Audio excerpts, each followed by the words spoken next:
ahora también las tomamos en frío.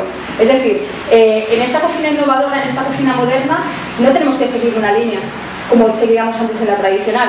No te podías salir del sofrito, ni del caldo, ni de... porque si no descongelabas todo un plato que llevaba muchísimo tiempo de elaboración. Aquí directamente podemos poner, y acabamos decorando con estos tipos de germinados, ¿vale? Veremos arriba el de albahaca, pero ¿qué otros germinados habéis probado? ¿Habéis comprado alguna vez en el supermercado? El de alfalfa. El de alfalfa, el de cebolla. ¿Os gustan? ¿Os parece atractivo? Parece raro en un principio el primer sabor que tiene. Luego a la hora de combinarlos y igual que supongo cuando comimos la primera vez el aguacate, fue como... no teníamos nada parecido al aguacate aquí en nuestro país y era como un sabor un poco raro, la textura. Fijaros ahora, el aguacate entra dentro de los productos que solemos tener nosotros en nuestras cocinas. Igual que el mango, por ejemplo, el kiwi, las flores, ¿vale? Punto muy importante, que al final lo hago atractivo un plato que es de lo más sencillo que hay. Sí, poniendo una flor, encima es comestible. Es decir, antes teníamos ciertas decoraciones que no sabías que no las podías tocar, venían en el plato, pero a lo mejor eran incomestibles. Ahora ya tenemos flores de todo tipo, de todos los colores, muy parecidas a las que tenemos en nuestros jardines, y eso es lo que nos llama la atención, el poder degustarlas. Nuevas técnicas de cocina. No vamos a poder hablar de todas, ¿vale? Pero sí vamos a ir hablando de alguna de ellas. Próximamente haremos algún curso en la que podamos desarrollar muchas más técnicas y verlas in situ, ¿vale? Nos dice la liofilización. ¿Lo habéis escuchado alguna vez? Nos dice proceso utilizado para la eliminación del agua mediante la desecación al vacío y a muy bajas temperaturas. Es un proceso en el que se congela el alimento y una vez congelado se introduce en una cámara de vacío para que se evapore el agua por sublimación. Nos dice que es la sublimación. Esto suena, por ejemplo, a la deshidratación. Parece que tiene algo que ver porque es decir, vamos a quitar el agua, ¿vale?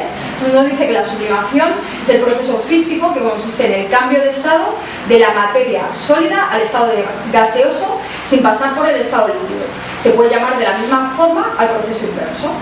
Mediante diversos ciclos de congelación y evaporación se consigue eliminar la práctica totalidad del agua, es decir, sacamos el agua por completo. Ahora, a la hora de mantenerlo, ¿vale? Es mucho más fácil que nosotros tengamos y podamos hidratar también cuando nosotros necesitemos. Es decir, para almacenar yo puedo tener una cantidad bastante grande, por ejemplo, de setas deshidratadas, ¿vale? Y irlas hidratando en medida de yo voy necesitando. Antes, ¿qué es lo que tenemos que hacer? Comprabas las setas y las utilizabas o se te echaban a perder. Poca gente congelaba, ¿vale? Porque era como, ¿cómo voy a congelar una verdura, una hortaliza? O incluso las setas, era muy difícil, o por lo menos nos fiábamos muy poco de si iba a quedar ese mismo sabor del principio. Sin embargo, aquí, ¿qué es lo que hacemos? La totalidad y además la concentración de todos esos sabores, con lo cual nos viene muy bien. Nos dicen la liofilización posibilita aumentar 12 veces el valor de los alimentos. Fijaros, o sea, una cosa que parece que, bueno, la liofilización, consumimos muchísimos productos liofilizados. ¿Sabéis algo? El muesli, por ejemplo. Las frutitas que vienen en el muesli, las tenemos liofilizadas. Café muchas veces tenemos liofilizado. Todo lo que veáis en bolsa, las setas deshidratadas, ¿vale? Todo lo que venga deshidratado ha tenido un proceso de liofilización. Y ahora, si le echamos un poquito más de rizo, podemos decidir hacer como un plato y liofilizarlo, ¿vale? Entonces, ya veremos que en Nueva Cocina a ti te llegan con, lo vemos un poco más adelante en imágenes para que os sea más sencillo de ver, te vienen con un vasito lleno de cosas liofilizadas y tú dices, bueno, ¿qué me van a dar de comer? Como los gatitos o...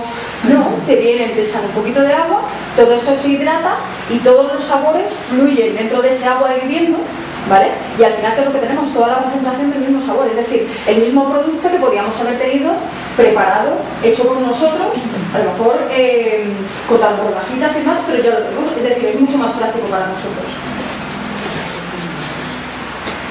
Mira, este es el que os decía. Este es de Nueva Cocina, estos son un poco plátano y demás productos, y aquí tenemos, te vendrían a ponerte en la mesa un cuentito y al lado te ponen un plato vacío. Tú sirves, te echan agua hirviendo, voilà, ¿vale? ya tenemos el plato completamente hidratado y todos los productos, ¿vale? Que lo que han hecho ha sido recuperar el agua para poder hidratarse y que nosotros lo podamos degustar mejor, porque si no, ¿qué es lo que haríamos? Comernos como cuando nos comemos un producto liofilizado, un plátano seco, ¿vale? Así no se degusta tan bien como una vez que está hidratado. Incluso los aguas en los que hidratamos nos sirven para, imaginaros, unas setas deshidratadas, las echamos agua y nosotros solo vamos a utilizar las setas para un risotto. Ese mismo agua en la que nosotros hemos hidratado tiene muchísimo sabor. Es bueno volver a utilizarla, es decir, para el risotto podríamos echar esa parte de agua en vez de echar un caldo que tengamos preparado. Nos va a saber muchísimo más a setas, con lo cual vamos a tener un sabor muchísimo más redondo. Nos dice, cocina molecular, que es tipos y cocineros que la utilizan. Ahora más bien la utilizan casi todos los cocineros, eso más o menos, ¿no? Lo tenemos más o menos claro, de restaurantes un poco más modernitos. Cada vez en restaurantes más normales decidimos meter algo de cocina molecular. ¿Para qué? Para dar un toque diferente a las comidas que tenemos.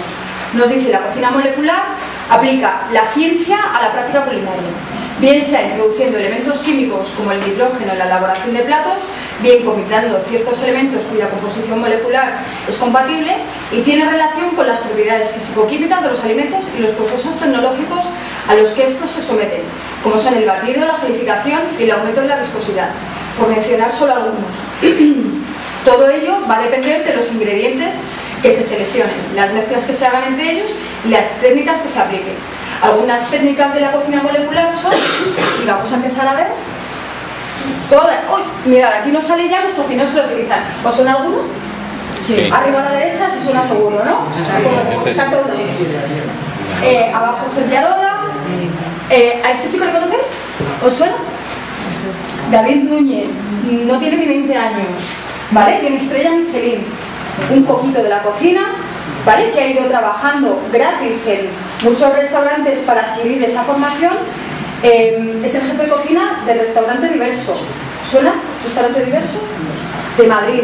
Estrella Michelin, fijaros qué edad tiene, cómo ha podido este chico llegar a tanta evolución que parece que es que necesitas años de experiencia para llegar a esto.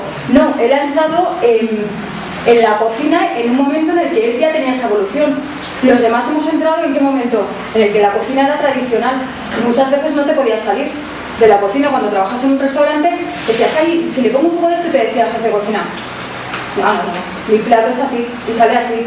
Y ahora, gracias a estos chicos y gracias también a Ferran Adrià, hemos empezado a ampliar un poco mente y a dejarnos de ser tan rectos en muchos sentidos y a dejar un poco volar imaginación, ¿vale?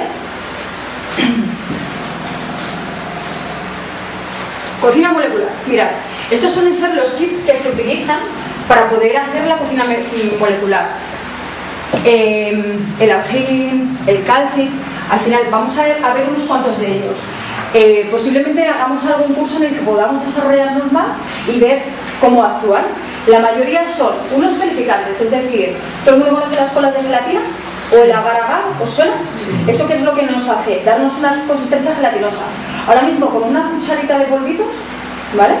Podemos hacer, es decir, ya no hay que hidratar una cola de gelatina, esperar a que la tengamos preparada para echarla en el aire. Ahora directamente echamos una cucharita, movemos, ya lo tenemos gelificado. No va a tardar 0,2 segundos en gelificarse, ¿vale? Pero sí, el proceso de hacerlo es muchísimo más rápido que el que teníamos antes. Todos estos kits lo tenemos ahora mismo, venta de internet, paquetes en sitios gourmet, ¿vale? O sea, es fácil conseguirlos. Nos dice la historia, ¿cómo empieza todo esto? Nosotros pensamos que viene de Ferran Adrià, ¿no? Que fue un poco... No, él fue el que hizo el boom y empezó a desarrollar muchísimo más de lo que se había hecho hasta el momento.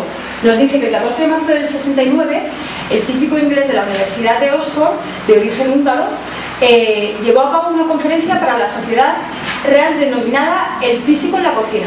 Fijaros que en el 69, imaginaos cuando puso esa ponencia, la gente diría, el físico en la cocina, este tío se ha vuelto loco.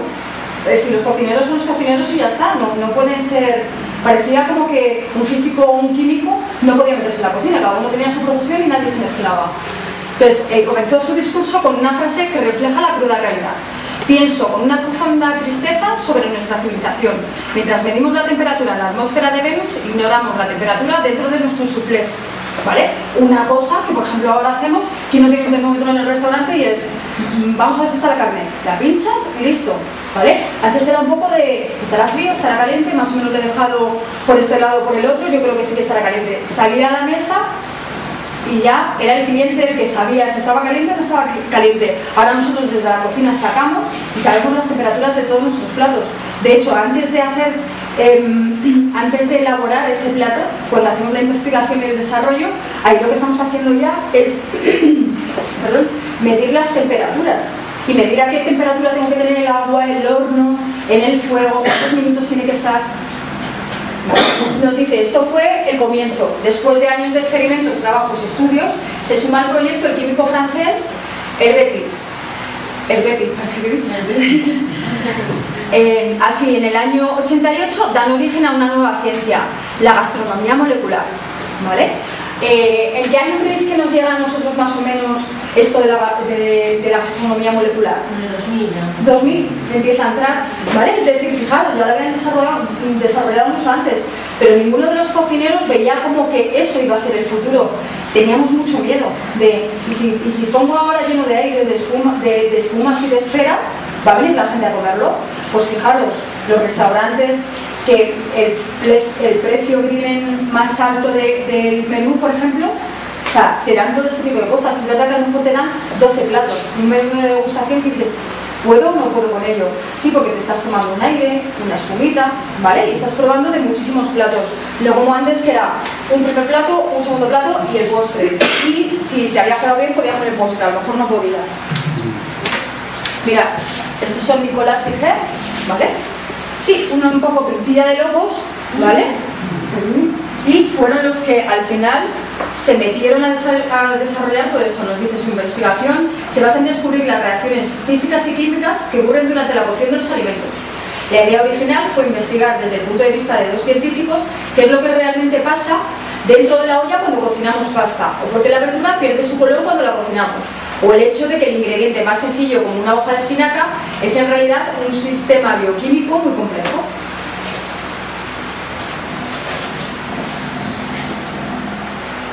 Empezamos con las esferificaciones, ¿vale? ¿A alguien le suena o habéis visto un reportaje de un restaurante que es como si entrases en un hospital o en una clínica? He sacado esta imagen de ese restaurante, ¿vale? Que lo que te dan es una cubitera con jeringuillas, tienen probetas, ¿vale? Es decir, no es un restaurante al uso, es un poco más que yo supongo que a la gente que le tiene un poco de reparo lo de las inyecciones, las agujas y la sangre, aquí no va a poder comer porque es todo relacionado, ¿vale? Entonces, utilizan mucho nuevas técnicas de cocina. Aquí estamos viendo las esferificaciones. Se puede poner con la... Nosotros como estamos en España, ¿vale? Esferificaciones con E, pero podemos poner también con solo la S, ¿vale? Entonces, ¿qué son las esferas? ¿Qué creéis que son? Pequeñas cositas de lo que sea, ¿no? De cualquier sabor, es decir, nosotros tenemos unas que sí que son más conocidas. Mira, esa es la cuchara para poder sacar las esferas de los aguas para luego sumergirla en un agua y limpiar el alginato, que es lo que utilizamos, ¿vale? Para que se puedan crear las esferas. Es decir, nosotros con una jeringuilla lo que hacemos es echar en un recipiente pequeñas gotitas. El producto que nosotros tenemos en el agua lo que va a hacer es crear una capa alrededor, dejarnos la parte de dentro líquida y lo de fuera que sea manipulable, ¿vale? Es decir, yo lo puedo coger con la mano sin peligro de que se me rompa. Mira, ese es el kit para la elaboración. Las cucharitas medidoras para que yo haga mis raviolis o mis esferas, ¿vale? De los tamaños que yo quiera. Lo único que necesito son, después, dos boles, ¿vale? Uno con el alginato y otro con el otro producto y otro con agua para limpiar de todos esos productos. Aquí tenemos, por ejemplo, la espuma de guisante. ¿De qué parte esa espuma de guisante? De unos guisantes que los podemos hacer triturándolos directamente, o yo me puedo hacer un guisito con mi jamoncito, para dejar que esa esfera sea el conjunto del plato que yo quiero obtener, ¿vale? Ahora mismo, mirad, allá abajo viene el kit que te viene con los botecitos pequeños, o si lo vas a utilizar mucho, podemos comprar en grandes dosis. Mira, esta es la elaboración de una esfera o de un ravioli, ¿vale? Nosotros tenemos el producto triturado, ¿vale? Lo tenemos que tener líquido, porque si no, no nos va a salir esa esfera. Nos dice, introducir en agua y en algín, ¿vale? El alginato. Dejamos unos 3 minutos para que se forme el ravioli. Ahí se empieza a crear la capa. Que quiero echar una Coca-Cola, que quiero echar un gin tonic, un mojito, lo que se os ocurra, líquido, yo lo puedo echar. Nos dice, pasar un recipiente con agua y luego escurrimos en un papel de cocina. Ya lo tenemos. ¿Cuánto hemos tardado en hacer esa esfera? Nada.